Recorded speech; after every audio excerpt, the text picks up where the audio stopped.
Hi everyone, welcome to my channel. Let's get on chemistry. इस session में हम discuss करेंगे प्रीवियस ईयर क्वेश्चन पेपर। देखो, आपकी एग्जाम डेट आ चुकी है। होपफुली आपका सिलेबस अब तक कंप्लीट हो चुका होगा। सो अभी ये जो टाइम है, ये टाइम है हमारे रिवीजन को स्पीड अप करने का। ये टाइम है हमारा रिवीजन को स्पीड अप करने का। देखो, सीबीएसई अगर हम क्वेश्चन पेपर की बात करें तो सीबीएसई कैसा पेपर बनाता है, एक बार हम उसको देख लेते हैं। देखो भाई, इस क्वेश्चन पेपर में आपके एमसीक्यूज रहते हैं सबसे पहले। और यहाँ पे लगभग 16 एमसीक्यूज होते हैं जो कि 1 मार्क कैरी करते हैं, तो टोटल 16 मार्क्स हमें यहाँ से मिलते हैं। उसके बाद हमारे आते हैं एजर्शन रीजन वाले क्वेश्चन। ये 4 क्वेश्चन होते हैं जो कि 1 मार्क्स के होते हैं, तो ये 4 मार्क्स का एजर्शन रीजन आता है। सेकेंड, हमारे पास शॉर्ट क्वेश्चन आते हैं जो कि 2 मार्क्स वाले होते हैं। और ये कुछ 5 क्वेश्चन रहते हैं, तो 10 मार्क्स हमारे यहाँ से बन जाते हैं भाई। उसके बाद अगेन शॉर्ट क्वेश्चन आते हैं जो कि 3 मार्क्स के होते हैं, और ये हमारे 7 क्वेश्चन रहते हैं। तो 21 नंबर हमें कुछ यहाँ से मिलते हैं, राइट। उसके बाद हमें आती है केस स्टडी। केस स्टडी के लिए हमारे पास 2 क्वेश्चन होते हैं जिसके कि 4 पार्ट होते हैं, मतलब 2 क्वेश्चन में 4 पार्ट करके वो मेनली पूछता है। तो यहाँ पे आपके 8 मार्क्स का हो जाएगा। फिर जो हमारे लॉन्ग क्वेश्चंस होते हैं, ये 3 क्वेश्चंस हमें आते हैं और 5 मार्क्स के होते हैं। तो यहाँ से हमें मिलते हैं 15 मार्क्स। टोटल इनको कर लेना, हमारा बन जाएगा 70 मार्क्स का पेपर। अब देखो, एक चीज इसमें जो हमें ध्यान देने वाली है, आप लोगों ने देखा ही होगा पीछे के क्वेश्चंस पेपर को। तो कभी भी एक क्वेश्चन एक बार में नहीं पूछते, है ना। तो हो सकता है उसके 3, हो सकता है उसके 4, हो सकता है उसके 5 भी पार्ट कर दें। ठीक है। सिमिलरली जो ये 3 मार्क्स का क्वेश्चन है, तो ये भी जनरली 3 पार्ट्स में पूछते हैं या फिर 2 पार्ट में पूछ लेंगे। ये जो शॉर्ट आंसर वाला क्वेश्चन होते हैं, तो इनको भी मोस्टली 2 पार्ट में पूछ लेते हैं। तो नंबर ऑफ क्वेश्चन हमारे पास बहुत ज्यादा होते हैं। केस स्टडी में तो 4 क्वेश्चन होते ही होते हैं, मतलब हर पार्ट में 4 क्वेश्चन होते हैं, या हो सकता है 3 हो जाए, मगर उसमें 3 के भी 2। फिर जो 2 मार्क्स का होगा उसके भी सब पार्ट्स होते ही हैं। तो जनरली जो हमारे पास क्वेश्चंस होते हैं, उनका जो वेटेज होगा, मतलब पर क्वेश्चन का जो वेटेज है वो कम ही रहता है। मतलब 1 मार्क्स हो सकता है, 2 मार्क्स हो सकता है, 1.5 मार्क्स, इससे ज्यादा का हमें बहुत कम ही देखने को मिलता है कि वो पूरा एंटायर क्वेश्चन 3, 4 और 5 मार्क्स का हो। ठीक है। तो यहाँ पे जो हमें ध्यान देना है वो इस चीज का देना है कि हमें हर कॉन्सेप्ट को अपने कवर करना है एज मच एज पॉसिबल। ठीक है, क्योंकि क्वेश्चन कहीं से भी बन सकता है, राइट। दूसरी बात कि जो क्वेश्चन पेपर होता है वो हमारा थोड़ा सा कॉन्सेप्चुअल बेस्ड होता है, थोड़ा सा एप्लीकेशन बेस्ड होता है। ठीक है। तो एप्लीकेशन बेस्ड क्वेश्चंस को हम तभी कर सकते हैं जब हमारे कॉन्सेप्ट्स बढ़िया से क्लियर होंगे। तो आज के इस सेशन में हम प्रीवियस ईयर क्वेश्चन तो डिस्कस करेंगे ही करेंगे, साथ में उनमें जो कॉन्सेप्ट यूज हुआ है हम उसको भी पढ़ेंगे, राइट। तो ये 2 चीजें हैं जो हमें यहाँ पे करनी है, एक तो क्वेश्चन डिस्कस और दूसरा उसके कॉन्सेप्ट उसमें जो भी यूज्ड है उसको हम प्रॉपर अच्छे से पढ़ेंगे, right.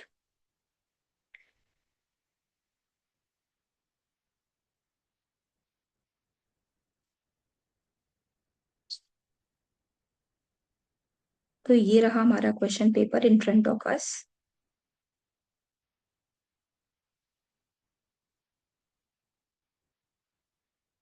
Which of the following reaction will lead the formation of ethyl methyl ketone. ठीक है। अगर हम इथाइल मिथाइल कीटोन की बात करें तो इथाइल मिथाइल कीटोन हमारा होता है CH3, CH2, C double bond O, CH3। ये है हमारा इथाइल मिथाइल कीटोन। ठीक है। अब इनमें से हमारा कौन सा तरीका है जिससे हम इथाइल मिथाइल कीटोन बना सकते हैं। तो पहला देख लो, पहला जो हमारा ऑप्शन नंबर ए है। ऑप्शन नंबर ए में क्या यूज हुआ है? CH3, CH, CH3, CH2, OH, right. इसको रिएक्शन कराई है Na2Cr2O7। देखो, Na2Cr2O7 क्या है? It's a strong oxidising agent. ठीक है। ये एक स्ट्रॉन्ग ऑक्सीडाइजिंग एजेंट है। ये प्राइमरी अल्कोहल को कॉरेस्पॉन्डिंग एसिड में, अगर सेकेंडरी हो तो कीटोन में कन्वर्ट कर देता है। ठीक है। सेकेंडरी को कीटोन और प्राइमरी को एसिड में कन्वर्ट करता है। तो यहां से जो हमें मिलेगा वो कॉरेस्पॉन्डिंग एसिड होगा, मतलब OH, CH2OH की जगह आ जाएगा COOH ग्रुप। ठीक है। तो ये ऑप्शन तो नहीं हो सकता। आप सेकेंड ऑप्शन की बात करें तो सेकेंड ऑप्शन हमारा कह रहा है CH3, COH, H, CH3। इसकी रिएक्शन करानी है हमें हीटेड कॉपर के साथ, मतलब कॉपर के साथ हमें हीट करना है। ठीक है, तो कॉपर के साथ जब हम हीट करते हैं तो आपको प्राइमरी अल्कोहल से तो एल्डिहाइड मिलता है। क्या मिलता है? एल्डिहाइड मिलता है। और सेकेंडरी अल्कोहल से आपको कीटोन मिलता है। तो क्या जो अल्कोहल में दिया है वो सेकेंडरी है? हाँ जी भाई, बिल्कुल सेकेंडरी है। सेकेंडरी तो है, बट इससे जो प्रोडक्ट मिलेगा, ये जो बीच वाला जो CHOH वाला होता है ये कन्वर्ट हो जाता है C डबल बॉन्ड O में। ठीक है, तो ये CH3 है, ये आपका C डबल बॉन्ड O बनाएगा CH3, यानी कि इससे हमें डाई मिथाइल कीटोन मिलेगा। क्वेश्चन में हमें दिया है इथाइल मिथाइल कीटोन, तो ये भी नहीं हो सकता भाई, इसको भी हटा दो। अब है ओजोनोलिसिस ऑफ दिस कंपाउंड। अब हम बात करेंगे ओजोनोलिसिस की। देखो ओजोनोलिसिस में क्या होता है, ओजोनोलिसिस में आपकी एल्कीन होती है, एल्कीन जब ओजोन से रिएक्शन करती है तो हमें कार्बोनिल कंपाउंड्स मिलते हैं। कैसे मिलते हैं उसको हम एक बार देख लेंगे। देखो कोई भी एल्कीन है उसमें कार्बन कार्बन डबल बॉन्ड होना इज कंफर्म। ठीक है, कार्बन कार्बन डबल बॉन्ड होगा ही होगा। इसकी जब हम ओजोन से रिएक्शन कराते हैं, फिर फाइनल जब हाइड्रोलिसिस होती है तो हमें कुछ ऐसा प्रोडक्ट मिलता है, सी डबल बॉन्ड ओ। यानी कि देखो सी डबल बॉन्ड सी जो था वो कन्वर्ट हो जाता है, ठीक है, सी डबल बॉन्ड ओ में, और हमें दो प्रोडक्ट्स देता है, मतलब एक एल्कीन हमें दो प्रोडक्ट्स देगा। तो एल्कीन पे ये जो ग्रुप्स, जितने भी ग्रुप्स यहाँ पे अटैच्ड हैं एल्कीन्स पे, क्वेश्चन जो आपको गिवन एग्जाम्पल है उसमें वही सारे ग्रुप्स हम यहाँ पे रख देंगे। तो यहाँ पे क्या है, एक तो ये मिथाइल ग्रुप है, ठीक है, और एक ये, सॉरी, एक ये इथाइल ग्रुप है और ये मिथाइल ग्रुप है। तो यहाँ पे इथाइल मिथाइल लगा दो, CH2CH3, यहाँ पे हमारा हो जाएगा CH3। दूसरे कार्बन पे H और CH3 है, तो एक तरफ H और एक तरफ CH3 लगा देना है। प्रोडक्ट में भी एक तरफ H एक तरफ CH3 लगा देना है। इधर हमारा CH2CH3 आएगा और इधर हमारा मिथाइल आएगा। ठीक है, तो ये प्रोडक्ट्स हमें मिलेंगे आफ्टर ओजोनोलिसिस। ओजोनोलिसिस में करना क्या है, कार्बन कार्बन डबल बॉन्ड को ब्रेक कर देना है, कार्बन ऑक्सीजन डबल बॉन्ड बना देना है। राइट, तो ये हमें कंपाउंड यहाँ पे मिल जाएगा। क्या ये सही है? यही हमें चाहिए था ना, इथाइल मिथाइल कीटोन चाहिए, और ये देखो इथाइल मिथाइल कीटोन हमारा बन गया। तो हाँ जी, ये ऑप्शन हमारा हो सकता है, तो सी ऑप्शन हमारा करेक्ट हो जाएगा। लेकिन before going to option C, मतलब before going to next question, हम एक बार फोर्थ ऑप्शन को भी देख लें कि भाई फोर्थ को भी एक बार देख लेते हैं ना कि फोर्थ में भी एक्चुअली ऐसा क्या है। तो जो हमारा फोर्थ क्वेश्चन है वो कह रहा है एसिटाइलिन। एसिटाइलिन यानी कि हमारा C ट्रिपल बॉन्ड C, दोनों ही कार्बन पे हाइड्रोजन हाइड्रोजन अटैच रहता है। इसकी रिएक्शन करानी है किसके साथ, HgSO4 और H2SO4 के साथ। कार्बन कार्बन ट्रिपल बॉन्ड है, ट्रिपल बॉन्ड में से एक बॉन्ड टूटेगा और उस पर वाटर का एडिशन हो जाएगा, एक तरफ OH और एक तरफ H को हमें लगा देना है। ठीक है, बाकी सब कुछ एज इट इज रहेगा। अब देखो ये जो कंपाउंड है ये हमें क्या देगा, कीटो इनॉल टोटोमेरिज्म। ठीक है, कीटो इनॉल टोटोमेरिज्म मतलब ये क्या है, कीन ऑल, मतलब इसमें एल्कीन भी है और अल्कोहल भी है, तो ये कीटोन और एल्डिहाइड कोरेस्पॉन्डिंग एल्डिहाइड और कीटोन में कन्वर्ट हो जाएगा। तो ये जो डबल बॉन्ड है ये O के बीच में आ जाएगा और H जो है ये चला जाएगा इस कार्बन पे। हमें फाइनल जो प्रोडक्ट मिलेगा, सॉरी, हमें जो यहाँ पे फाइनल प्रोडक्ट मिलेगा वो होगा एसीटेल्डिहाइड।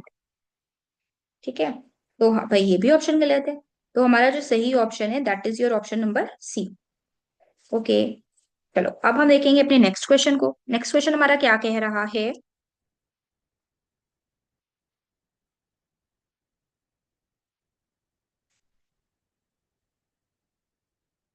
नेक्स्ट क्वेश्चन हमारा कह रहा है consider the reactions and identify B and सी।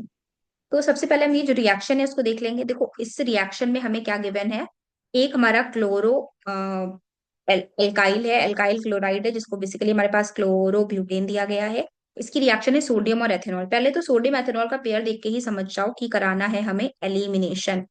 क्या कराना है, एलिमिनेशन कराना है, यानी कि डबल बॉन्ड का फॉर्मेशन हो जाना है।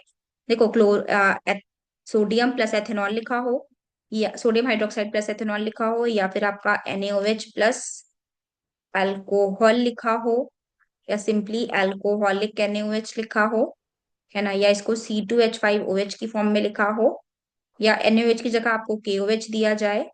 राइट, कुछ भी दिया जाए, आपको पता है, आपको पता होना चाहिए कि हमें यहाँ पे क्या करना है, हमें यहाँ पर एलिमिनेशन ही करना है। ठीक है, तो एलिमिनेशन कैसे होगा भाई, ये क्लोरीन है, ये क्लोरीन है बिल्कुल टर्मिनल कार्बन पे, तो इस कार्बन से क्लोरीन जाएगा और इसके पास वाले कार्बन से एक हाइड्रोजन जाएगा, मतलब HCl यहाँ से ओवरऑल निकाल देना है। ठीक है, तो we are having 4 carbon atoms, जिसमें कि फोर्थ जो टर्मिनल कार्बन है उस पे हमारा क्लोरीन प्रेजेंट है। तो फाइनली जो हमें एलिमिनेशन का प्रोडक्ट मिलेगा वो भी आपका 4 कार्बन का प्रोडक्ट होगा, और इस वाले बॉन्ड पे डबल बॉन्ड आ जाएगा।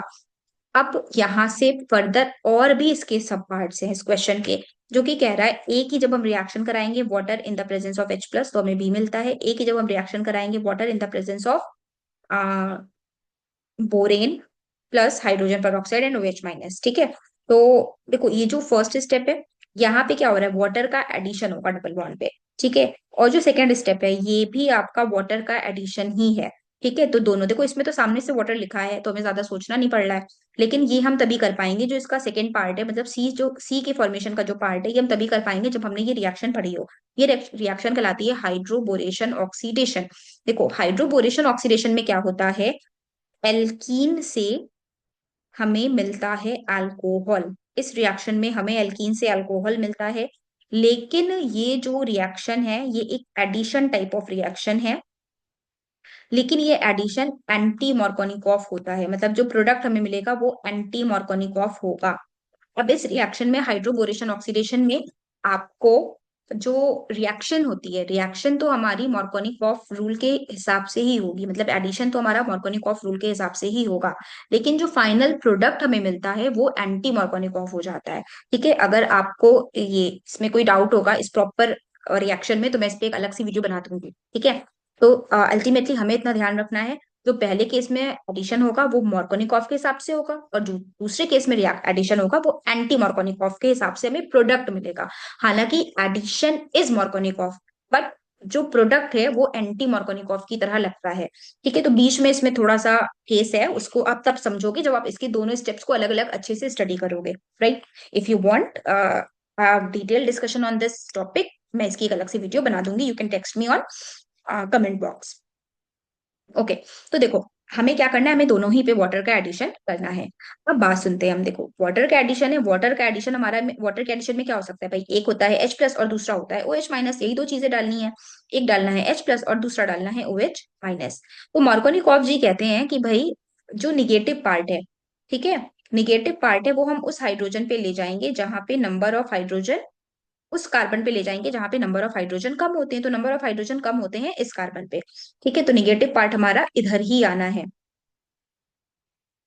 1 2 3 4। तो देखो ये जिसपे CH वाला कार्बन है ना, ये जो CH जिसको हम कह सकते हैं carbon atom number 2, carbon atom number 2 पे जाएगा OH, तो इसमें तो ये प्रोडक्ट मिलने वाला है, तो ये हमारा बी हो जाएगा, है ना।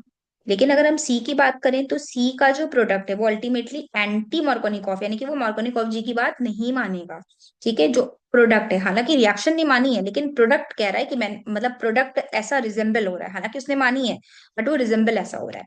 ठीक है, तो हमें क्या मिलेगा, 1 2 3 4, कार्बन एटम नंबर 1 पे ही OH लगा देना है क्योंकि यहाँ पे नंबर ऑफ हाइड्रोजन ज्यादा है। मार्कोनिकॉफ जी कहते हैं कि भाई निगेटिव पार्ट जो इनकमिंग है, जो एडिंग, जो ऐड होने आया है एल्कीन पे, उसका जो नेगेटिव पार्ट है वो उस कार्बन पे जाता है जहां पे नंबर ऑफ हाइड्रोजन कम होते हैं, लेकिन हमें जो सी बनाना है वो एंटी, मतलब इनके हिसाब से नहीं बनाना है, इनके अगेंस्ट बनाना है, तो हम वहां पे लगा देंगे जहां पे नंबर ऑफ हाइड्रोजन ज्यादा होते हैं। तो इस हिसाब से भाई प्रोडक्ट चेक करो कौन सा हो सकता है, ये 1 ब्यूटेनॉल है, ये 2 butanol, sorry b is 2 butanol and C is 1। देखो दोनों सेम तो नहीं है, बिल्कुल कतई नहीं है भाई, दोनों में बहुत बड़ा कंट्रोवर्सी है, दोनों सेम नहीं है, not at all. Butene, butene क्यों मिलेगा भाई, ब्यूटीन से ही तो, ए ही तो ब्यूटीन था, ब्यूटीन से हमें ब्यूटीन थोड़ी ना मिल जाएगा। सी में कह रहा है butane two all and butanol, अच्छा सी, क्या सी सही है, अच्छा एक एक और देख लेते हैं, इसमें बी में भी ब्यूटीन बना दिया भाई, ब्यूटीन क्यों बनेगा, ब्यूटीन से ब्यूटीन क्यों बनेगा भाई, इसमें एडिशन भी तो हो रहा है। तो बी और डी तो ऐसे ही कट गए, है ना। सी ने दोनों को सेम बता दिया था, दोनों सेम नहीं है, दोनों में डिफरेंस है भाई, हमने पढ़ा है डिफरेंस, हमने पढ़ा है hydroboration oxidation and addition of water, दोनों अलग अलग कॉन्सेप्ट यूज करते हैं। ठीक है, अब आ जाते हैं हम सी पर। सी वाला हमारा कह रहा है ब्यूटेन 1 ऑल, अब इन्होंने अच्छा देखो ब्यूटेनॉल लिख दिया, अगर इसको ब्यूटेन 1 ऑल लिख देते या 1 ब्यूटेनॉल लिख देते तो ये बात ज्यादा अच्छी क्लियर हो जाती, लेकिन फिर भी कोई मसला नहीं, इन्होंने ब्यूटेनॉल लिखा है तो अंडरस्टूड है कि OH जो है वो कार्बन एटम नंबर 1 पर ही है। है ना।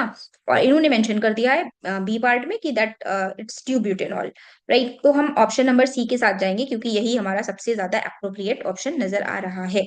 ओके। अब पहले तो हम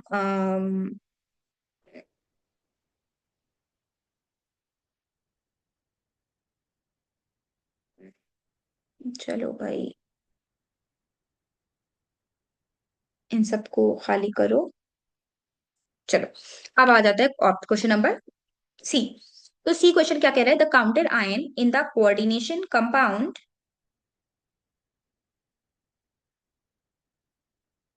ओके ओके तो okay okay, the counter ion in the coordination compound CONH3 whole 5 NO2 Cl2 is. देखो इन्होंने पूछा है काउंटर आयन। काउंटर आयन का मतलब होता है कोऑर्डिनेशन स्फीयर के अलावा जो भी कोई आयन प्रेजेंट है ना, उसको काउंटर आयन कहते हैं। हो सकता है वो कोऑर्डिनेशन स्फीयर के बाहर होता है, जैसे सोडियम कभी कभी लिखा होता है, कभी कभी पोटेशियम लिखा होता है।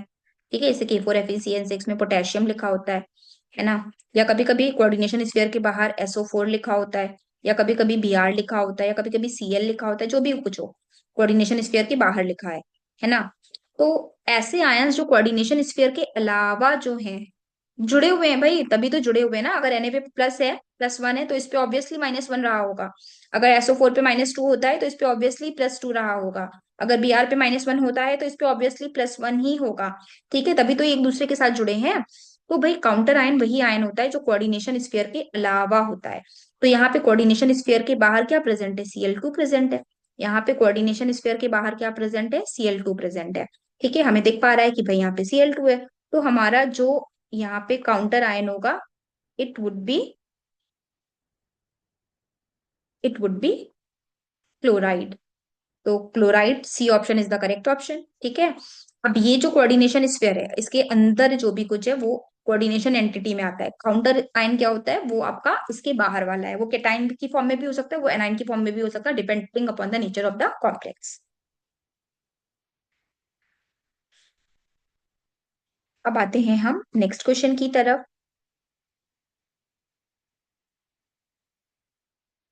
अब ये क्वेश्चन जो है हमारा अमीन्स चैप्टर से है। Organic compound A, B and C are amines having equivalent molecular weight. ठीक है, मॉलिक्यूलर वेट बराबर है, यानी कि इसमें number of carbon, number of hydrogen equal रहे होंगे। ठीक है। A and B on the reaction with benzene sulfonyl chloride gives white precipitate. However, the white precipitate obtained from the compound B remains insoluble in NaOH। तो देखो इन्होंने बोला कि जब हम बेंजीन, मतलब A B C है, A है, बी है और सी है, इसकी रिएक्शन हमें करानी है बेंजीन सल्फोनिल क्लोराइड के साथ। किसके साथ करानी है, बेंजीन सल्फोनिल क्लोराइड, इसे कहते हैं बेंजीन सल्फोनिल क्लोराइड। और इसका एक दूसरा नाम है that is Hinsberg reagent. Hinsberg reagent. ठीक है। अब क्वेश्चन पे जाने से पहले एक बार समझ लेते हैं हिंसबर्ग रिएजेंट करता क्या है।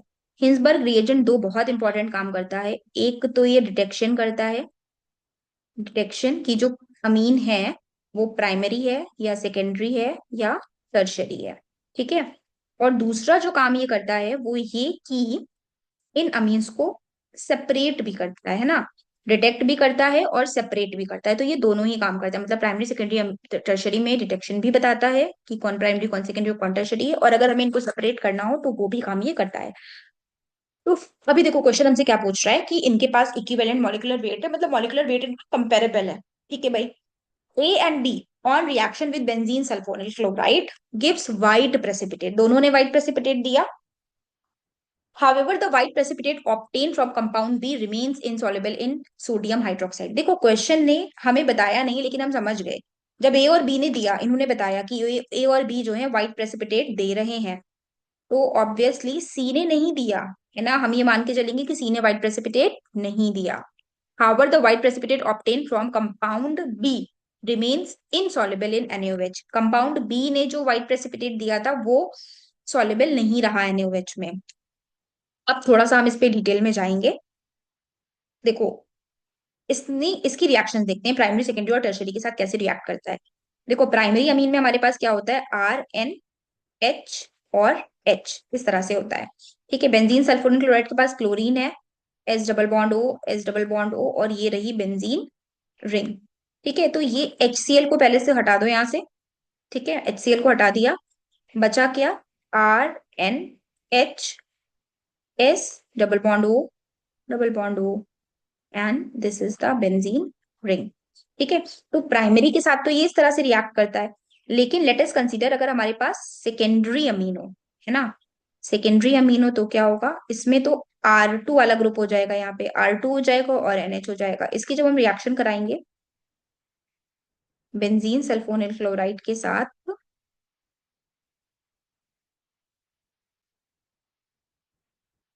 तो यहाँ से HCl निकलेगा, और प्रोडक्ट हमें जो मिलने वाला है वो होगा R2NS, double bond O, double bond O, और ये रही बेंजीन रिंग।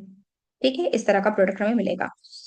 अब ये बोल क्या रहे हैं कि ये प्राइमरी अमीन के साथ मिला है और ये सेकेंडरी अमीन के साथ मिला है। ठीक है, लेकिन अगर हम टर्शरी अमीन की बात करें, देखो टर्शरी अमीन में R3N हो जाएगा, और इसकी रिएक्शन जब हिंसबर्ग रिएजेंट से के साथ कराएंगे तो नो रिएक्शन, कोई भी रिएक्शन नहीं होगी। क्यों नहीं होगी भाई रिएक्शन? रिएक्शन इसलिए नहीं होगी क्योंकि इसके पास कोई भी एसिडिक हाइड्रोजन नहीं है, इस नाइट्रोजन के पास कोई भी एसिडिक हाइड्रोजन नहीं है जो ये हिंसबर्ग रिएजेंट के साथ रिएक्ट कर सके। तो अब देखो आगे का केस क्या कह रहा है, A and B on reaction with benzene sulphonyl chloride gives white precipitate, however the white precipitate obtained from B remains insoluble in sodium hydroxide. देखो ये भी व्हाइट पीपीटी मिला है, ये भी व्हाइट पीपीटी मिला है, और ये भी व्हाइट पीपीटी मिला है। ठीक है, दोनों ही व्हाइट पीपीटी की फॉर्म में मिले हैं। लेकिन जो फर्स्ट केस है आपका वो NaOH में सॉल्युबल है। फर्स्ट केस हमारा क्या है? सॉल्युबल इन NaOH, ये है सॉल्युबल इन NaOH। अब ये सॉल्युबल क्यों है भाई? ये सॉल्युबल है, क्वेश्चन में तो हमें बता रहा है कि ये सॉल्युबल है। ये इसलिए सॉल्युबल है क्योंकि इसके पास ये हाइड्रोजन प्रेजेंट है ना, ये हाइड्रोजन एसिडिक है, और ये इसलिए आपका बेस में डिसॉल्व हो जाएगा। लेकिन यहाँ पे अगर देखो, यहाँ पे इस तरह का कोई भी हाइड्रोजन प्रेजेंट नहीं है, so it will not be soluble in in NaOH। ठीक है, तो हम यहाँ से आइडिया लगा सकते हैं कि A जो है प्राइमरी अमीन है, बी जो है एक सेकेंडरी अमीन है। सी की तो रिएक्शन की इन्होंने बात ही नहीं करी, है ना, मतलब सी ने कोई व्हाइट प्रेसिपिटेट नहीं बनाया ना, ए और बी ने बनाया सिर्फ। तो ये रहा आपका सी इज अ टर्शरी अमीन। तो इतनी बातें यहाँ से हमें क्लियर हो चुकी हैं, हाँ भाई हो चुकी हैं, कि A is a primary, B is a secondary, and C is a tertiary amine. अब बॉइलिंग पॉइंट के वेरिएशन आ जाते हैं। तो देखो बॉइलिंग पॉइंट जो है वो एंटायरली फिजिकल प्रॉपर्टी है। बॉइलिंग पॉइंट ए, बी और सी, अगर किसी भी कंपाउंड की बॉइलिंग पॉइंट की हम बात करते हैं, तो जितने स्ट्रॉन्ग इंटरैक्शंस होंगे, ठीक है, हाइड्रोजन बॉन्डिंग हो सकती है या और वंडरवॉल फोर्सेस हैं, जितने स्ट्रांग होंगे बॉइलिंग पॉइंट उतना ज्यादा होगा। तो जो हमारा केस ए है, केस ए के पास दो हाइड्रोजन है, तो यहाँ पे हाइड्रोजन बॉन्डिंग की पॉसिबिलिटी ज्यादा है। बी में थोड़ी कम है, सी में तो बिल्कुल भी नहीं है, तो हाइड्रोजन बॉन्ड नहीं बन सकता है क्योंकि यहाँ पे एसिडिक हाइड्रोजन ही नहीं है। तो हमें कुछ इस तरह का ट्रेंड देखने को मिल जाएगा। ठीक है, जितनी ज्यादा स्ट्रॉन्ग आपकी बॉन्डिंग होगी, हाइड्रोजन बॉन्डिंग होगी, उतना ज्यादा बॉइलिंग पॉइंट होता है। ऑलराइट, तो ये बात हो गई। ये question is based entirely on Hinsberg reagent. देखो इसमें देखो इतनी लंबी मैंने कहानी अप्लाई करी, लेकिन जब हमारे पास ये सारी चीजें हमारे फिंगर टिप्स पे होंगी कि हाँ भाई ए जो है रिएक्शन करता है और प्राइमरी अमीन है, देखो पहले तो आपको पहचानना है कि रिएक्शन कौन सी है। हाँ भाई ये हिंसबर्ग रिएजेंट वाली रिएक्शन है, हमने तो पहले तो वो कॉन्सेप्ट अप्लाई किया, पहला अप्रोच तो वही लगाया ना कि रिएक्शन एक्चुअली है कौन सी। फिर इस रिएक्शन में होता क्या है, ए इज अ प्राइमरी अमीन की वो रिएक्शन करता है, और जो आपको सॉल्ट बना के देता है बेंजीन सल्फोनिल क्लोराइड के साथ रिएक्ट करके, वो NaOH में डिसॉल्व हो जाता है। लेकिन जो सेकेंडरी अमीन है, वो जो सॉल्ट बना के देता है वो NaOH में डिसॉल्व नहीं होता है। जो हमारा सी कंपाउंड है वो तो रिएक्शन नहीं कर रहा है, यानी कि वो टर्शरी अमीन हो सकता है, क्योंकि टर्शरी अमीन तो हिंसबर्ग रिएजेंट के साथ रिएक्शन करते ही नहीं है। तो इसमें पूरी तरह से आपके सारे कॉन्सेप्ट्स को यूज कर लिया गया है। उसके बाद फिजिकल प्रॉपर्टीज को भी अप्लाई किया। आपको फिजिकल प्रॉपर्टीज का भी आइडिया होना चाहिए कि कौन सी अमीन का बॉइलिंग, किसका बॉइलिंग पॉइंट ज्यादा होता है, किसका कम होता है among primary, secondary and tertiary amines. तो अच्छा खासा क्वेश्चन बना है, अच्छे खासे कॉन्सेप्ट्स का यहाँ पे यूज हुआ है। आपको सिर्फ अप्रोच डेवलप करना है। ठीक है, ये सारी चीजें आपने पढ़ी होती हैं बट अलग अलग पढ़ी होती हैं, आपको एक साथ वहां पे अप्लाई करना है, तभी आप इस क्वेश्चन को निकाल पाओगे। ठीक है, अब आते हैं नेक्स्ट क्वेश्चन पे। हम आते हैं नेक्स्ट क्वेश्चन पे। नेक्स्ट क्वेश्चन हमसे कह रहा है 70 gram solute is dissolve in 700 gram of solvent to prepare a solution having density of 1.5 gram per ml, the ratio of its molality and molarity will be। देखो इस question में तो अच्छा खेल गया है ना।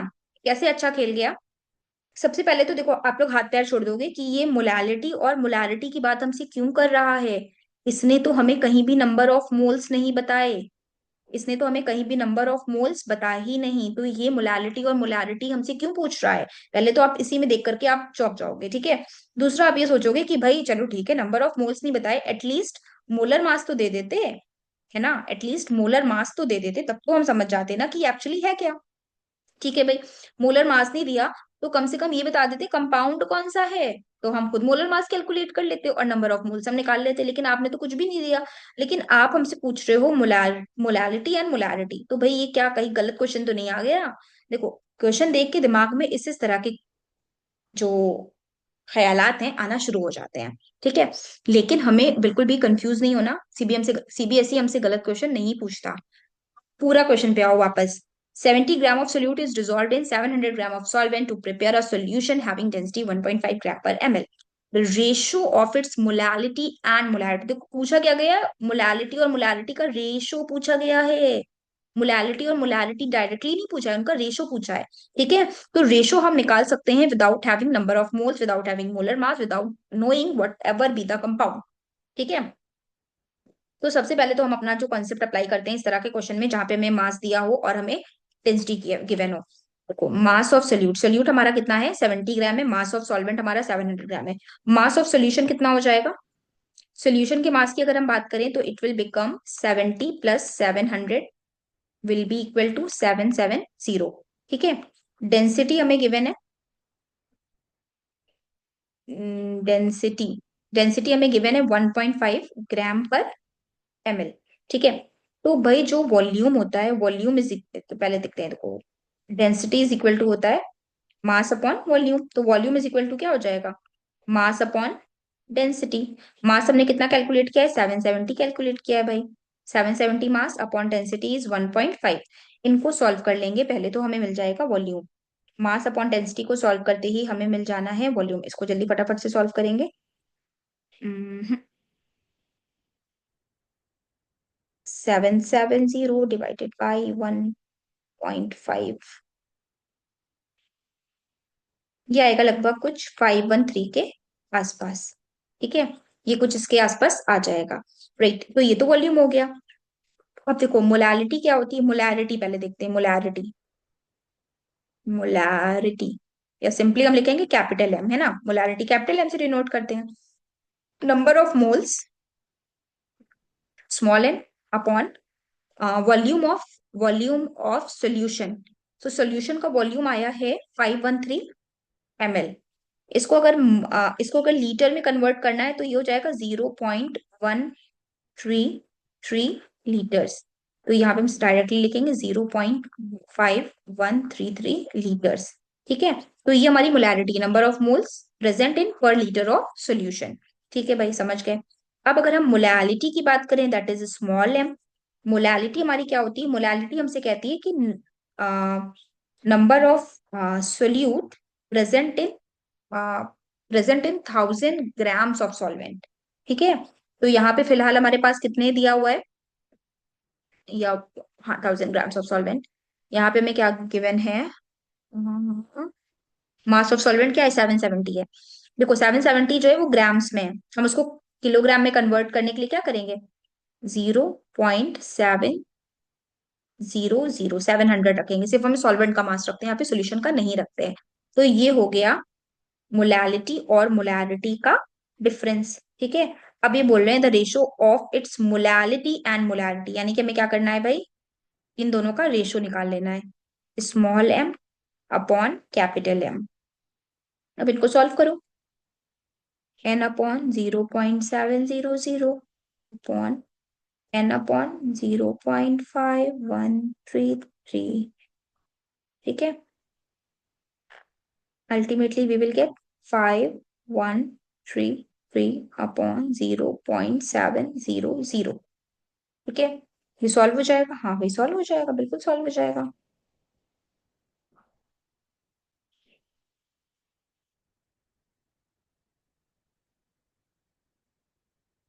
ये कुछ आएगा हमारा इक्वल टू 0.7 रे हमें आंसर जो मिलेगा ये कुछ 0.73 के आसपास जाएगा।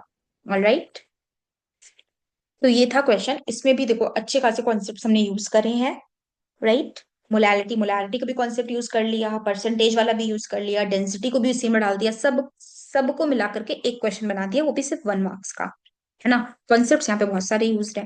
तो ये सब चीजें तभी हो सकती हैं हैंडल जब हमारी प्रिपरेशन हो बिल्कुल अप टू डेट।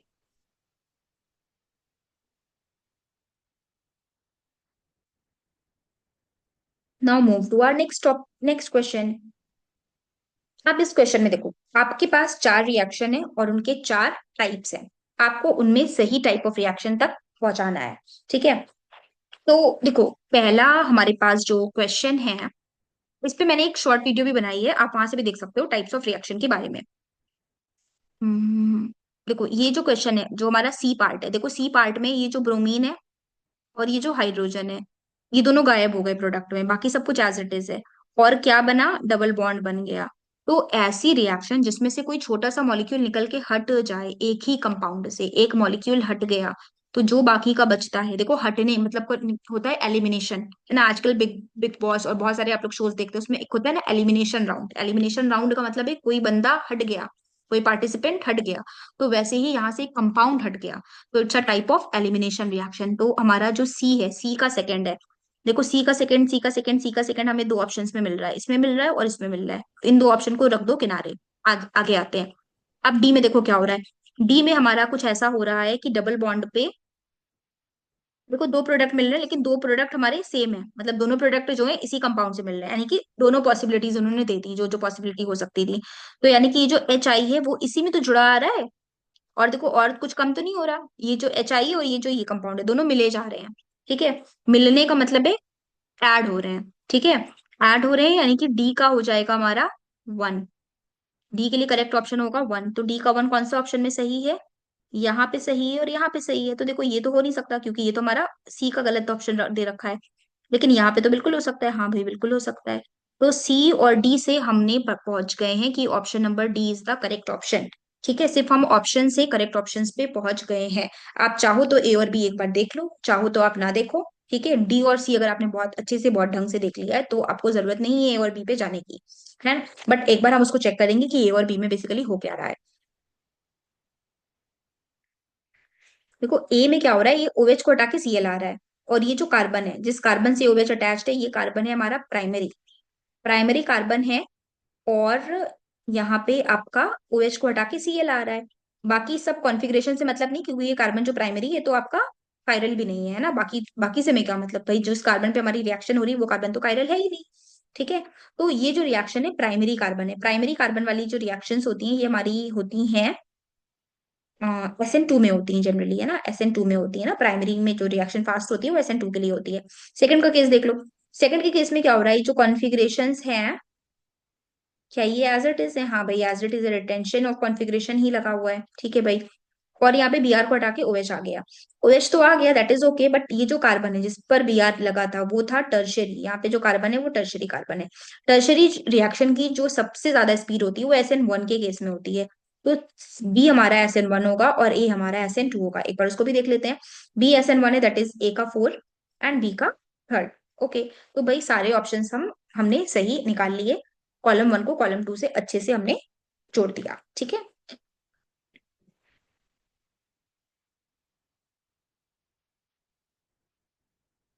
अब आएंगे हम नेक्स्ट क्वेश्चन पर। नेक्स्ट क्वेश्चन हमसे कह रहा है कि भाई orthocresol, orthocresol is attach to the carbon, that is orthocresol क्या होता है पहले तो पता होना चाहिए भाई, ऑर्थोक्रिजोल होता क्या है। देखो फिनॉल का ही भाई बहन है ये ऑर्थोक्रिजोल। मिथाइल अगर ओवेच ऑर्थो पोजिशन पे लगा है तो इट इज ऑर्थोक्रिजोल। पैरा पे लग जाएगा तो पैराक्रिजोल, मेटा पे लग जाएगा तो मेटाक्रिजोल। लेकिन जो ओवेच है वो किस कार्बन से अटैच है, ओवेच तो बेंजीन वाले कार्बन से अटैच्ड है ना, बेंजीन रिंग वाले कार्बन से अटैच्ड है, फिनाइल रिंग वाले कार्बन से अटैच्ड है। ये जो फिनाइल रिंग वाला कार्बन होता है ये हमें पता है कि sp2 होता है भाई, sp3 तो हो नहीं सकता, sp3 है तो प्लेनारिटी गायब, प्लेनारिटी गायब तो आपका रिंग ही नहीं बनेगा, ठीक है। यहाँ तो प्लेनर होना चाहिए एरोमेटिक रिंग को। sp हाइब्रिडाइज नहीं भाई, sp हाइब्रिड नहीं होता है, sp हाइब्रिड होगा तो वैलेंसी कितनी कैसे इतनी हो सकती है, नहीं हो सकती बिल्कुल भी। dsp2 dsp2 हो कतई नहीं होगा। क्यों? क्योंकि कार्बन के पास डी ऑर्बिटल ही नहीं होता, तो dsp2 हाइब्रिडाइजेशन हो ही नहीं सकता। ठीक है, तो इसमें तो हम सिंपली पहुंच जाएंगे कि B is the correct option. देखो ये इस तरह के जो क्वेश्चन है ये हमारा बहुत टाइम नहीं लेते, अगर हमें आता है तो हम एज इट इज उस पर डायरेक्ट क्लिक कर सकते हैं, अगर हमें नहीं आता तो अलग बात है, बट अगर हमें आता है तो हम डायरेक्टली क्लिक कर सकते हैं। और ये बहुत अच्छा, बहुत आसान सा क्वेश्चन था। अब आते हैं नेक्स्ट पार्ट पे।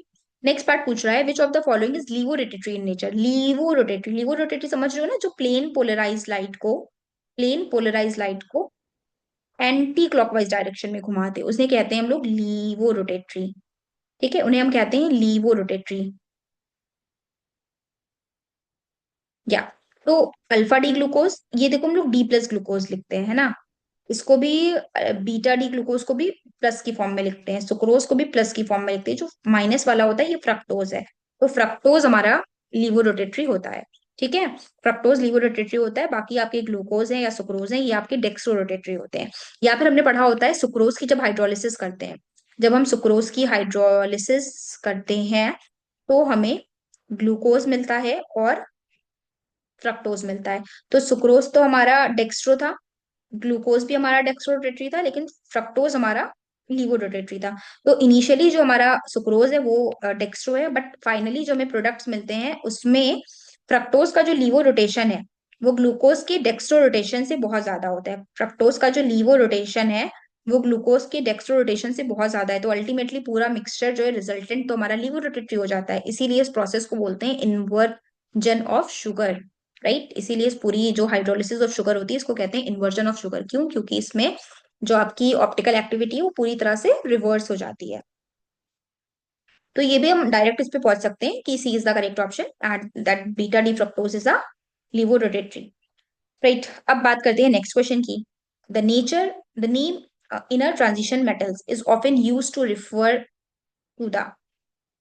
भाई पीरियोडिक टेबल में अलग अलग नाम दिए गए हैं ना, एल्केली मेटल दिया गया है। एल्केली मेटल किसको देते हैं? लिथियम, सोडियम, पोटेशियम, है ना, रुबिडियम, सीजियम।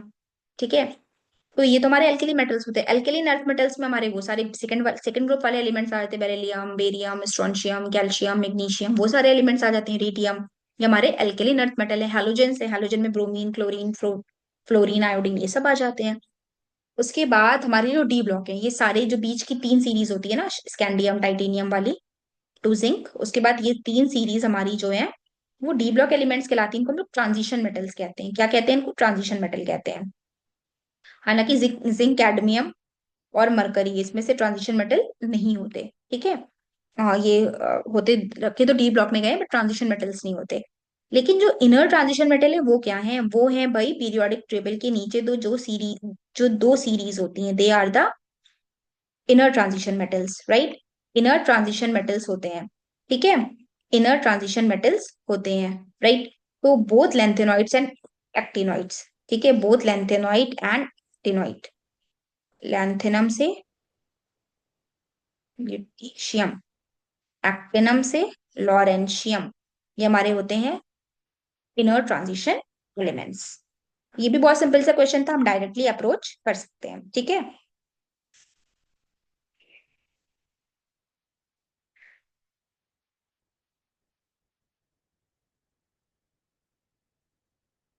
ये नेक्स्ट क्वेश्चन है हमारा इलेक्ट्रोकेमिस्ट्री का। ये कह रहा है भाई एसिटिक एसिड है, इसके लिए लेमडा एम नॉट की value, limiting molar conductivity calculate करना है।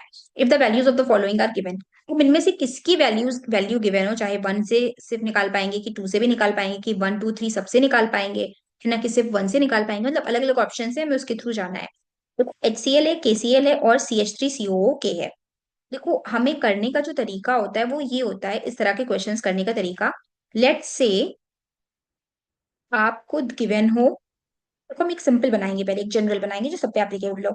एक AB गिवन है ना, दूसरा आपको CD गिवन है, दूसरा आपको क्या गिवन है? C और D गिवन है। और आपसे पूछ क्या रहे हैं?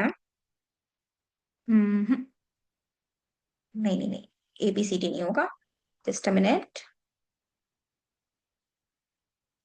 AB है और CB है, AB है और CB है। ठीक है, और आपको दूसरा जो गिवन है वो आपको कौन सा गिवन है?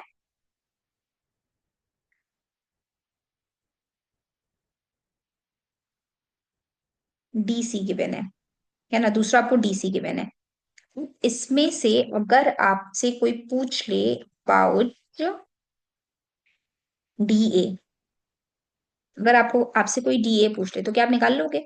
आपको ए भी गिवन है, आपको सी भी गिवन है, आपको डीसी गिवन है, सब एडिशन ही तो होता है ना इन दोनों का, ए प्लस बी और सी प्लस बी की वैल्यू गिवन है, डी प्लस सी की वैल्यू गिवन है, डी प्लस ए की वैल्यू निकालना है, तो भाई निकल आएगी, हाँ निकल आएगी। कैसे निकल आएगी, कैसे निकलेगी भाई? ये जो वैल्यूज हैं, ए बी को ऐड करो, ए बी को ऐड करो, ए बी को ऐड करो, किससे ऐड करो? डीसी से ऐड करो। जो आंसर आए उसमें से बीसी माइनस कर दो, तो हमें क्या मिलेगा? हमें एटी मिल जाएगा, हाँ भाई बिल्कुल मिल जाएगा। तो हमें इस तरह का देखो कंडीशन चाहिए होती है, A B plus C B plus D C is equal to, हाँ अच्छा, इन सब से हमें मिल जाएगी वैल्यू डीए की। फॉर्मूला क्या अप्लाई करते हैं? A B plus D C is equal to B C minus D C, ठीक है। चलो, तो अगर ये ए बी है, ये क्या है? ए है और ये बी है, ठीक है। तो केसीएल क्या हो गया? सीएल तो वही कॉमन है, तो सीएल तो वही बी हुआ, और के क्या हो गया? के हमारा मान लो कि सी हो गया, सी बी हो गया। अब वापस आ जाओ, ये है ओके, सी ओ के, सी ओ के में तो ये तो सी ही है, ये तो सी ही है ना, के तो सी, के लिए तुमने सी यूज किया है, तो ये सी एच थ्री सी ओ क्या बन जाएगा? डी बन जाएगा।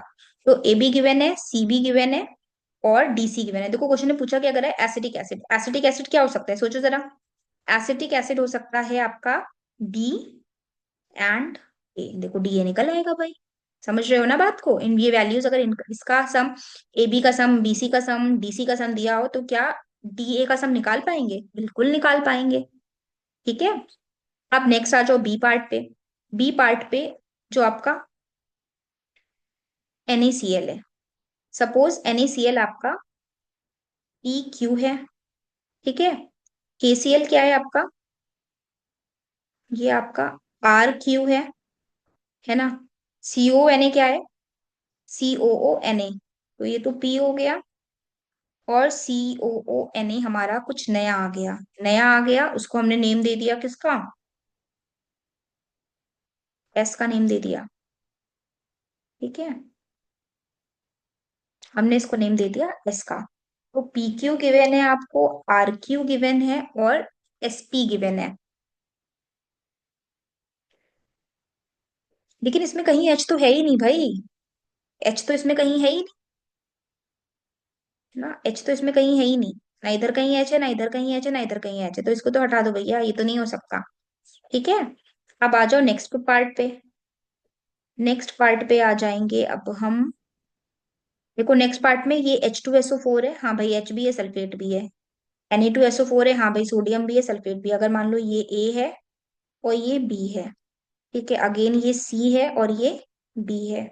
CH3CONA, Na को तो हमने C नाम दिया था, CH3CONA को हमने D बता दिया, ठीक है। ये है, तो फिर इसमें से हमें क्या चाहिए? हमें चाहिए D, मतलब CH3CO चाहिए, और H चाहिए, DA चाहिए, तो DA निकल आएगा। देखो वही वाला केस अप्लाई हो रहा है, जस्ट लाइक ऑप्शन नंबर ए। तो हाँ भाई, ए से भी कैलकुलेट कर सकते हैं, हाँ भाई सी से भी कैलकुलेट कर सकते हैं। अब एक बार देख लो कैसे। देखो जो HCl के लिए जो इसकी वैल्यू होती है ना, लेमडा एम नॉट की, लेमडा एम नॉट की जो वैल्यू होती है वो बेसिकली H प्लस आयन का कंसीडर करते हैं लेमडा एम नॉट, और दूसरा Cl माइनस आयन का कंसीडर करते हैं लेमडा एम नॉट, उन दोनों का सम ही होता है, ठीक है। ये आपका कॉर्लॉस लॉ का एप्लीकेशन है। तो option number A and three both are correct, तो इधर वन और थ्री इनमें से कोई भी गिवन हो, आप एसिटिक एसिड का लेमडा एम नॉट कैलकुलेट कर सकते हो, राइट। सिंपल, वही देखो प्लस माइनस है, एक बिल्कुल बहुत बेसिक मैथ्स यहाँ पे यूज करना है, ठीक है। अच्छा भाई, चलते हैं अब नेक्स्ट क्वेश्चन की तरफ।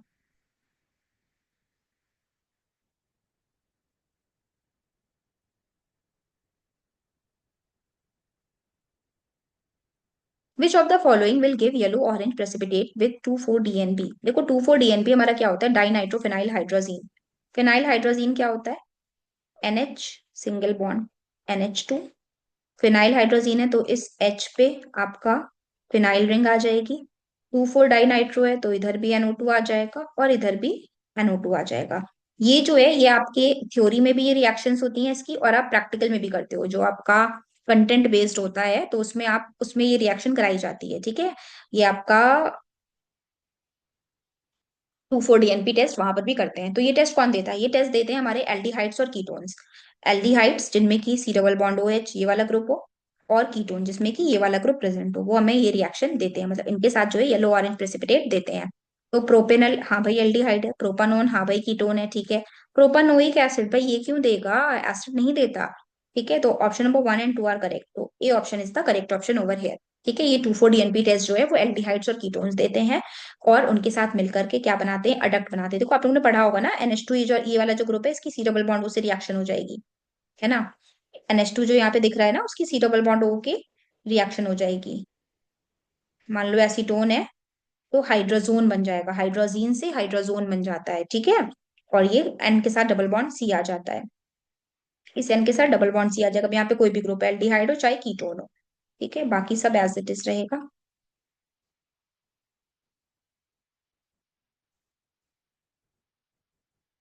है ना। ये रिएक्शन हमें मिल जाती है इस केस में। ओके चलो देखते हैं अब नेक्स्ट क्वेश्चन की को नेक्स्ट क्वेश्चन की तरफ चलते हैं।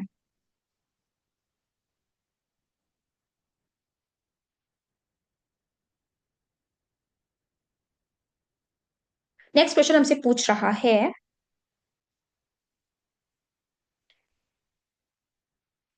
Identify the secondary benzylic halide and primary alkyl halide from the following. देखो प्राइमरी, सेकेंडरी, बेंजाइलिक, एलाइलिक, इन सब का आइडिया आपको होना चाहिए, इससे डायरेक्ट क्वेश्चन आ जाते हैं इस कॉन्सेप्ट का यूज करके। मैंने इस पे शॉर्ट वीडियोस बनाई हैं, you can go on my channel and see such kind of videos over there, right. तो देखो बेंजाइलिक क्या होता है, बेंजाइलिक हमें पता होना चाहिए भाई, बेंजाइलिक होता क्या है। बेंजाइलिक कार्बन वो कार्बन होता है जो कि बेंजीन रिंग से डायरेक्टली अटैच्ड है, ये कार्बन हमारा बेंजाइलिक है ना।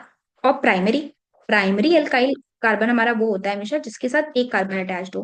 तो ऐसा कोई भी कार्बन जिसके साथ एक कार्बन अटैच्ड है वो प्राइमरी होता है, ठीक है। देखो इसमें हमें बेंजाइलिक ढूंढना है और इसमें हमें प्राइमरी ढूंढना है। तो बेंजाइलिक का मतलब है कि इस वाले कार्बन के साथ डायरेक्ट हेलोजन अटैच्ड हो, इस वाले कार्बन के साथ डायरेक्ट हेलोजन अटैच हो। हेलोजन यहाँ पे Cl यूज करा है तो हम बिल्कुल धड़ल्ले से Cl लिख देंगे यहाँ पे भाई, है ना। और ये भी अगर मान लो हमने प्राइमरी माना हुआ है इसको, प्राइमरी है तो भाई अगर एक ही कार्बन है तो बाकी तो हाइड्रोजन ही होंगे, तो यहाँ पे CH2Cl वाला केस होना चाहिए। एक ये वाला केस हो और एक ये वाला केस हो, जहां भी दिखेगा बस वहीं पे चिपका देंगे, ठीक है। तो देखो हमने तो, मुझे तो ये मिल गया, आप लोग को मिल पा रहा है CH2Cl। देखो CH2Cl वाला क्या होता है, प्राइमरी होता है। वो मुझे तो ये मिल गया कि ये सही ऑप्शन है, हो सकता है भाई प्राइमरी है। अब बेंजाइलिक देखो, क्या ये बेंजाइलिक है? नहीं भाई, ये तो एरोमेटिक रिंग से Cl अटैच्ड है, हटा दो इसको। ये जो बेंजाइलिक है, नहीं भाई बेंजाइलिक के पास वाले से अटैच्ड है, को भी हटा दो, दोनों हो गए गलत।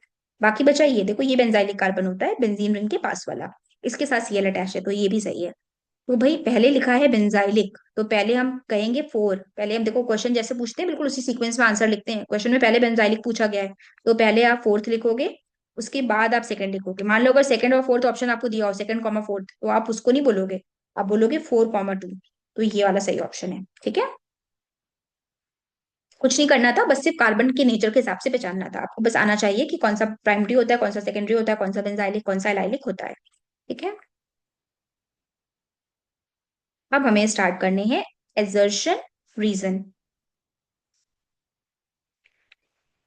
चलो पहला एजर्शन रीजन हमसे क्या कह रहा है, secondary aliphatic amine react with nitrous acid to form aliphatic diazonium salt which being unstable liberate hydrogen gas, nitrogen gas quantitatively, all right।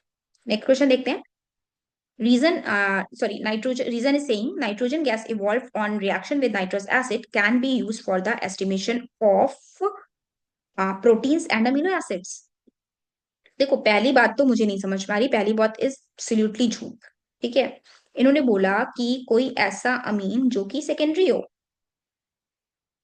वो HNO2 के साथ रिएक्ट कर रहा है, नहीं करता भाई। HNO2 के साथ प्राइमरी अमीन रिएक्ट करते हैं, तो सेकेंडरी अमीन रिएक्ट नहीं करता।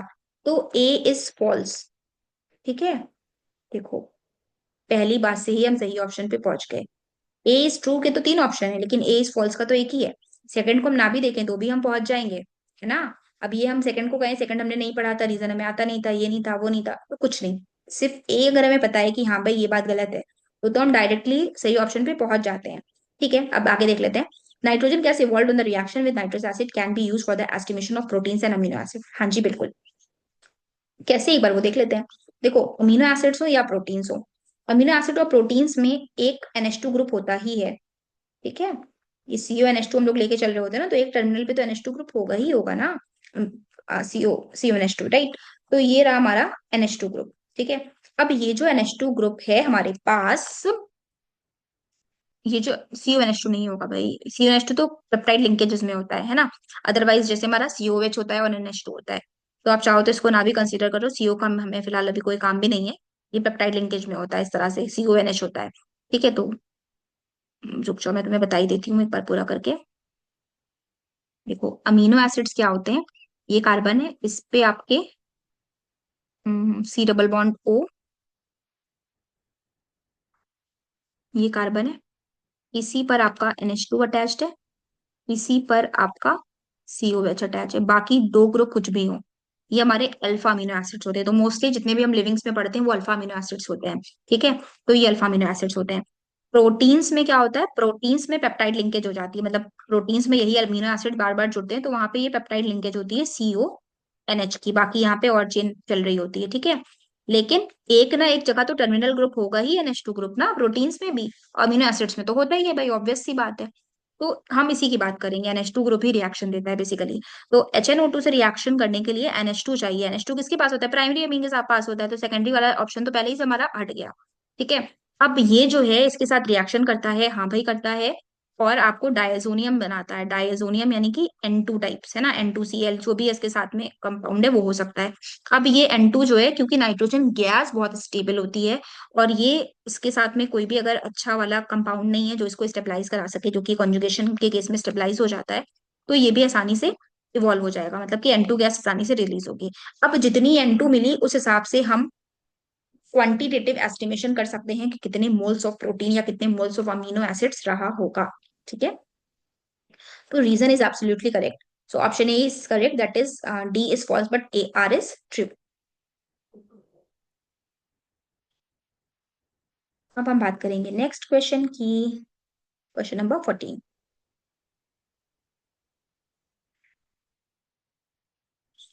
Care should be taken to ensure that solutions that flow in the blood stream are of the same as osmotic pressure as that of blood.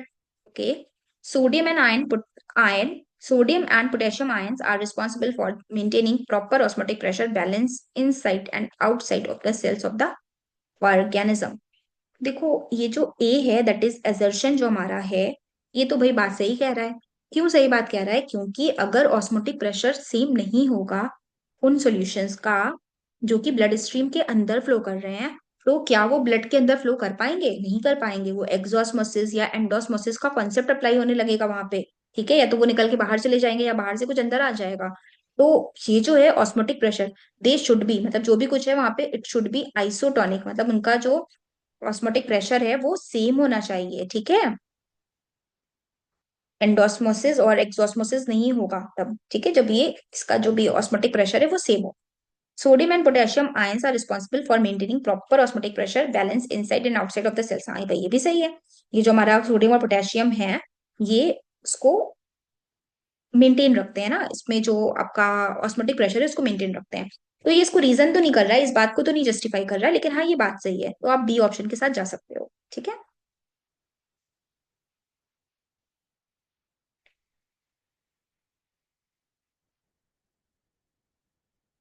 अब हम आते हैं next question की तरफ।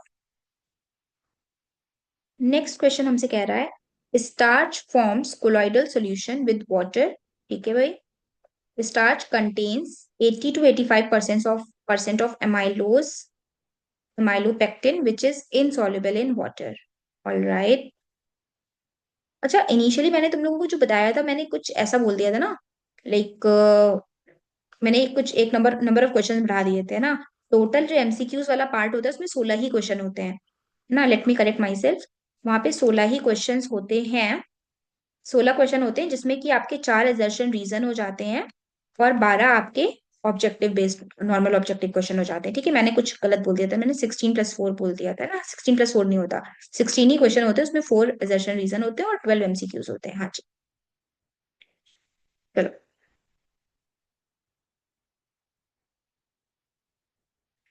Starch forms colloidal solution with water, ठीक है, बनाता है, हाँ कोलॉइडल बनाता है। स्टार्च और वाटर का जो सोल्यूशन होता है वो कोलॉइडल होता है। Starch contain 80 to 85% of amylopectin which is insoluble in water. देखो, स्टार्च के दो कंपोनेंट्स होते हैं। स्टार्च के दो कंपोनेंट्स होते हैं, एक होता है एमाइलोज और दूसरा होता है एमाइलोपेक्टिन। हाँ भाई, बात सही है। एमाइलोज जो है वो वाटर सॉल्युबल है, ये वाला पार्ट इसका वाटर सॉल्युबल है, जबकि ये जो पार्ट है हमारा ये वाटर इनसॉल्युबल है, ये वाटर इनसॉल्युबल है। ठीक है, तो वाटर इनसॉल्युबल है इसलिए हमें क्लियर सॉल्यूशन नहीं मिलता, हमें होमोजेनस मिक्सचर नहीं मिलता, हमें मिलता है कोलाइडल सॉल्यूशन। ठीक है, तो बात ये भी सही है और ये बात ये भी सही है, दोनों एक दूसरे को जस्टिफाई भी कर रहे हैं, तो हम जा सकते हैं ऑप्शन नंबर ए के साथ। ठीक है, तो देखो स्टार्च जो है हमारा कोलाइडल सॉल्यूशन बनाता है वाटर में। आप ये देख सकते हो ना, जब जैसे कि अगर कभी कभी राइस वगैरह बॉईल करो तो जो निकलता है वो कोलॉइडल फॉर्म में निकलता है ना, उसमें उसमें भी स्टार्च ही होता है बेसिकली। इसमें 80 to 85% अमाइलोपेक्टिन है, अमाइलोपेक्टिन वाटर इनसॉल्युबल होता है। सो option A is correct over here. Okay, ठीक है भाई, आते हैं नेक्स्ट क्वेश्चन के पास। नेक्स्ट क्वेश्चन हमारा क्या कह रहा है? नेक्स्ट क्वेश्चन इलेक्ट्रोकेमिस्ट्री का क्वेश्चन है हमारा। अगेन दो इलेक्ट्रोकेमिस्ट्री के क्वेश्चन हमने देख लिए यहाँ पे। Secondary cells are used in inverters. हाँ भाई, इन्वर्टर में सेकेंडरी सेल यूज होते हैं, ठीक है, सही बात है। जैसे कि वो वाला यूज होता है ना, लेड वाला, वो भी क्या है आपका सेकेंडरी सेल है। Primary cell can be recharge by passing current through it in opposite direction after it has been used. No, primary primary cells को रिचार्ज नहीं कर सकते। प्राइमरी सेल्स में हमारे ड्राई सेल्स आते हैं, मरकरी सेल्स आते हैं जो कि रिचार्जेबल नहीं होते। ठीक है, हमारे जो सेकेंडरी सेल्स हैं उनको हम रिचार्ज कर सकते हैं। जैसे कि हमारा इन्वर्टर होता है, इन्वर्टर में दो प्रोसेसेस चल रही होती हैं, एक रिचार्ज वाला और एक रिचार्ज वाला और एक डिस्चार्ज वाला, है ना। लाइट जब आ रही होती है तो वो रिचार्ज हो रहा होता है, और लाइट जब चली जाती है तब तब उसको जब यूज कर रहे होते हैं, जब वो खुद इलेक्ट्रिसिटी प्रोड्यूस कर रहा होता है तब वो डिस्चार्ज हो रहा होता है। ठीक है, तो हम जा सकते हैं कि secondary cells are use in inverter battery, तो सही है। But primary cells can be recharge by passing current. No no no no, primary cell को रिचार्ज नहीं कर सकते, सेकेंडरी को रिचार्ज कर सकते हैं। भाई अगर टॉर्च का सेल खत्म हो जाए तो क्या उसको रिचार्ज करते हैं? नहीं भाई, नया सेल उसमें डालते हैं। इवन जो हमारे प्राइमरी सेल्स होते हैं ये इस तरह के होते हैं कि वो, उनको अगर हम यूज ना भी करें वो रखे रखे ही खराब हो जाते हैं। ठीक है, तो क्यों खराब हो जाते हैं? क्योंकि उसमें कंटिन्यूअसली कोरोजन हो जाता है, ठीक है, इसलिए वो खराब हो जाते हैं। तो option number A is correct, मतलब assertion is correct but reason is wrong, तो हम जाएंगे ऑप्शन नंबर सी के साथ। तो आज के इस सेशन में हमने कवर करे हैं एमसीक्यूज। ठीक है, अब नेक्स्ट हमारी जो क्लास होगी उसमें हम बाकी के क्वेश्चंस भी कवर करेंगे। सो इस तरह से we will cover the entire paper and we will move to another paper. So ये जो सीरीज है आपकी ये चलती रहेगी जब तक हम most maximum of the question paper हम कवर नहीं कर सकते। और इसमें जिस भी क्वेश्चन में आपको डाउट हो आप मुझे कमेंट बॉक्स में उसको लिख दो। I will make a separate video on that particular question. Thank you so much for watching. All the best.